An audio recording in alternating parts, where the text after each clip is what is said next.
본 에피소드는 매수, 매도 추천이 아니며 투자의 최종 결정은 스스로 해야 합니다. 셀스기우가 30만원 터치를 했죠. 30만원 터치를 해서 했는데, 그 다음에 배당 발표가 지금 배당하고 배당락이 이렇게 나왔고, 주가가 스물스물 반등하다, 요때가 실적 발표했을 때죠.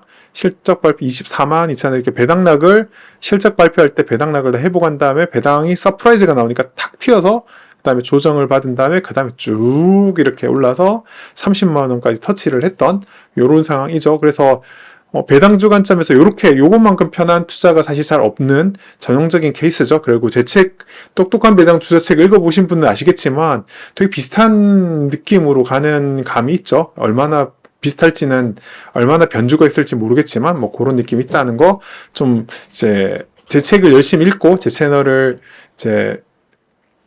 구독하시는 분이라면 아마 잘 이해하실 것 같아요. 충분히 공감이 되실 부분이고요.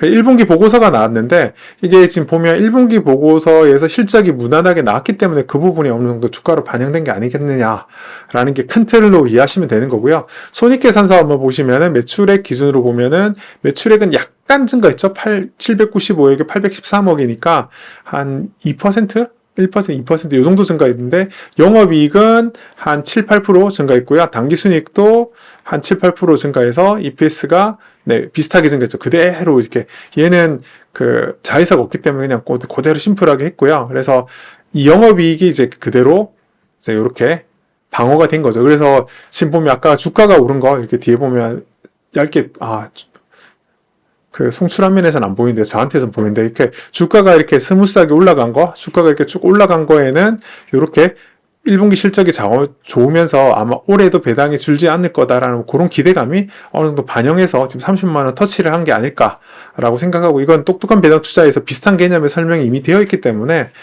그걸 이제 머릿속에 염두에 두고 계신 분은 쉽게 잘 이해가 되실 것 같아요. 제 입장에서도 이건 되게 심플한 투자에 속하긴 하죠. 자, 그래서 이 회사는 산업의 성장성 관점에서 보면 정체가 돼 있죠. 지금 보면 2023년인데, 윤활유 내수는 거의 증가가 없이 이렇게 되어 있는 정체된 비즈니스예요. 정체된 비즈니스에서 어느 정도 과점 형태에서 그 중에서도 꽤 잘하고 있는 회사가 셀석이죠.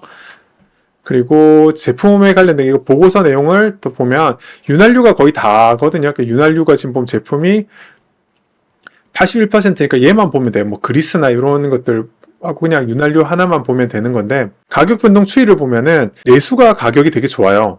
내수가 가격이 좋고 수출 가격이 지금 조금 떨어졌는데, 근데 선방하고 있죠. 전체적으로 가격이 선방하고 있는 이런 상태입니다. 가격이 선방되고 있는데 수출 가격이랑 국내 가격 차이가 크죠. 그래서 국내 가격이 굉장히 높은 이런 상황이라고 보시면 됩니다. 추가적으로 이제 원재료를 체크를 해보면 베이스 오일, 윤활기유라고 하는 베이스 오일의 비중이 꽤 크고요.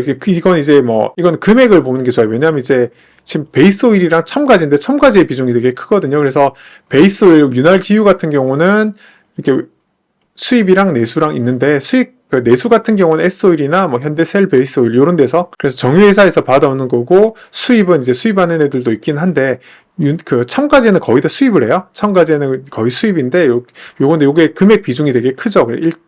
이렇게 보면은, 그래서 첨가제 비중도 상당히 높은 편에 속한다. 그리고 베이스오일은 이제 금액도 내수, 그 다음에 수입으로 이렇게 나눠지는 건데, 그래서 베이스 오일 같은 경우에는 이건 어느 정도 예측이 가능한 부분인데 약간 떨어졌죠? 약간 떨어졌어요.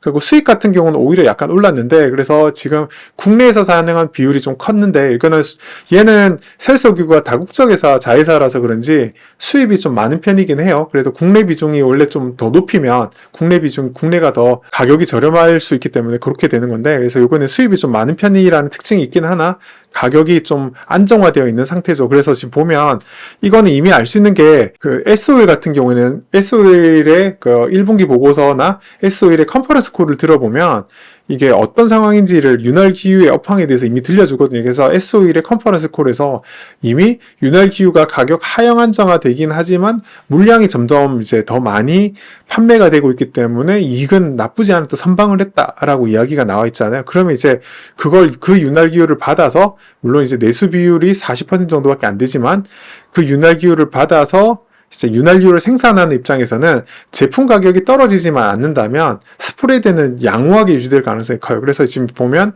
이제 보고서에서 이제 확인을 한 걸 보면 국내는 약간 떨어졌죠, 확실히. 떨어졌고요. 내수는 거의 비슷하게 유지되는 이런 모습이었기 때문에 판가도 거의 잘 유지가 되는, 내수 판가가 특히 괜찮았잖아요. 그러니까 이런 상황에서는 이게 되게 잘 날 수 있는 그런 상황이 계속 이어지고 있다인 거고요. 오히려 이렇게 첨가제도 지금 금액이 상당히 컸잖아요. 123억 정도 되는 건데 첨가제는 가격이 떨어졌죠. 한 10% 정도. 그러니까 이익이 선방했겠구나 라는 걸 금방 알 수 있습니다. 비즈니스가 되게 심플하기 때문에 그렇게 이해할 수 있습니다. 물론 여기서 가동률도 이제 체크할 수 있는데, 가동률도 뭐 윤활유가 한 84%뭐 이 정도 가동률이 나쁘지 않죠.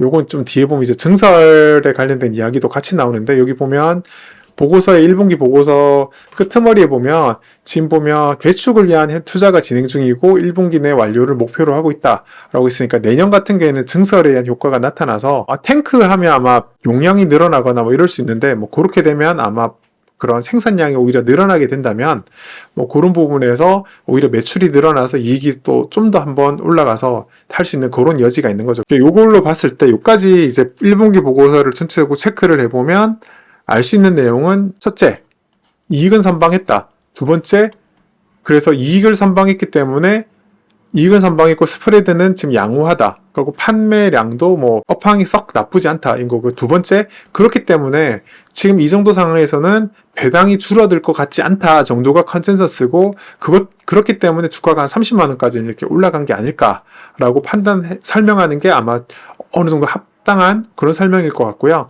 그 다음에 이제 요게 이제 이 회사 같은 경우는 이제 안정적으로 배당이 이제 더 이상 증가하지 않고 그냥 꾸준히 이익을 유지하면 뭐 그래도 이제 배당이 높으니까 나중에 간단점심 시각화 보겠지만 그런 상황이긴 한데, 그럼에도 불구하고 지금 이제 투자가 새로 증설이 진행되기 때문에 내년에 생산량이, 매출이 늘어나서 또 이익이 한 번 더 성장하면 또 배당이 더 늘려줄 수 있지 않을까 라는 그런 기대감이 녹아날 수 있는데, 뭐 그거는 아직 반영은 안 된 것 같은데, 그런 게 이제 어느 정도 이제 밸류에이션에 녹아 들어갈지 뭐 이런 부분이 좀 있고요. 그다음에 아예 이제 테마성으로 나오는 부분은 어떤 게 있냐면 액칭 냉각, 그러니까 요새 AI 쪽 관련된 것들이 요새 다 테마성으로 다 움직이는 부분들이 있잖아요. 그래서 뭐 전력 설비 같은 것도 날아가고, 그다음에 발열이 많으니까 액침 냉각이라 그래서 그런 것들이 있는데, 액침 냉각에 있는 냉각제 같은 경우도 같은 윤활유랑 같은 걸 쓰는 거고, 그게 이제 한국 셀석유는 셀석유의 자회사기 때문에 그 셀석유 로얄 더치 셀에서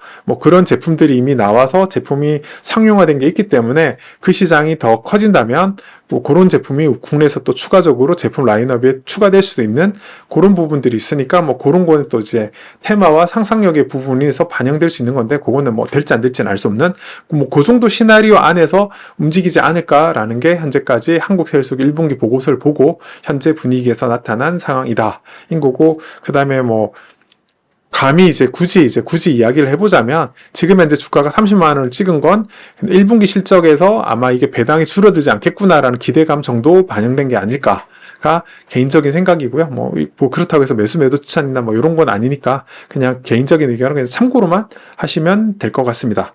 네, 여기까지고요. 혹시 궁금하신 게 있으시면 네, 질문해 주시면 좋겠습니다.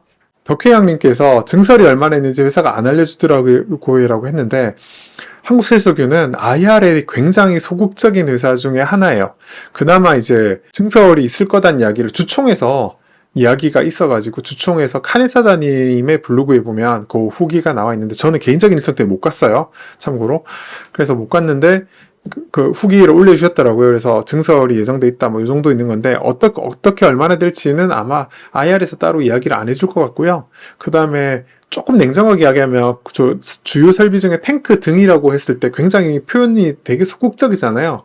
네, 생산량을 증가할 거다 뭐 이런 이야기가 아니고요. 그냥 뭐 탱크 같은 거 노후돼서 개축하고 뭐 이런 식의 표현인 것 같아요. 그래서 약간 조심스럽게 표현하고 있는 것 같아서, 이런 경우는 뭐 좀 그냥 완공하고 나서 1분기 보고서 정도를 봐야, 1분기 보고 1분기 내 완료 목표로 해서 완료가 실제로 된다면 보고서에서 이제 캐파가 어느 정도 바뀌었다라고 보고서에 명시를 하게 됐으니까 그때 확인하는 방법이거나, 아니면 내년 주주총회 때 확인하거나 뭐 이 정도일 것 같아요.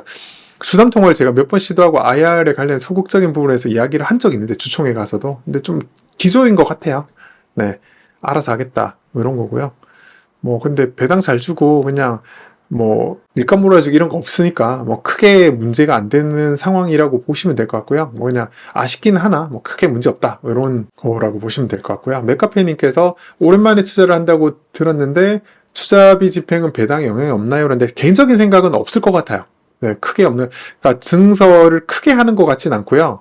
그 다음에 내부 유보가 좀 있었거든요. 그러니까 그 재투자가 거의 없는 상태에서 내부 유보나 뭐 이런 부분들이 좀 있었기 때문에 아마 그런 것들로 충분히 충당하고 남지 않을까라는 생각을 해보고요. 이제 S-오일의 케이스로 미루어 봤을 때 혹시 뭐 현금이 좀 모자란다고 하더라도 파이낸싱 모회사의 자회사기 때문에 파이낸싱 하는 게 크게 어렵지도 않기 때문에 뭐 그렇게 배당에 크게 영향을 없을 거라고 지금처럼 이렇게 이익이 잘 나온다고 한다면 배당 성향이 외국계 성향이 있어서 배당 성향이 한 80에서 85%면 나머지 1, 20% 정도의 그런 유보된 현금을 바탕으로 네, 집행하면 크게 문제가 없지 않을까라는 게 개인적인 의견입니다. 이 회사는 그냥 단기 순이익 바탕으로 한 80% 넘는 배당을 하고 있고 지금 같은 분위기에서는 뭐 투자가 좀 있다고 해서 그게 뭐 엄청 큰 투자는 또 아닌 것 같고 투자가 좀 있다고 해서 배당을 뭐 이익이 잘 나오는데 배당을 줄일 것 같진 않다.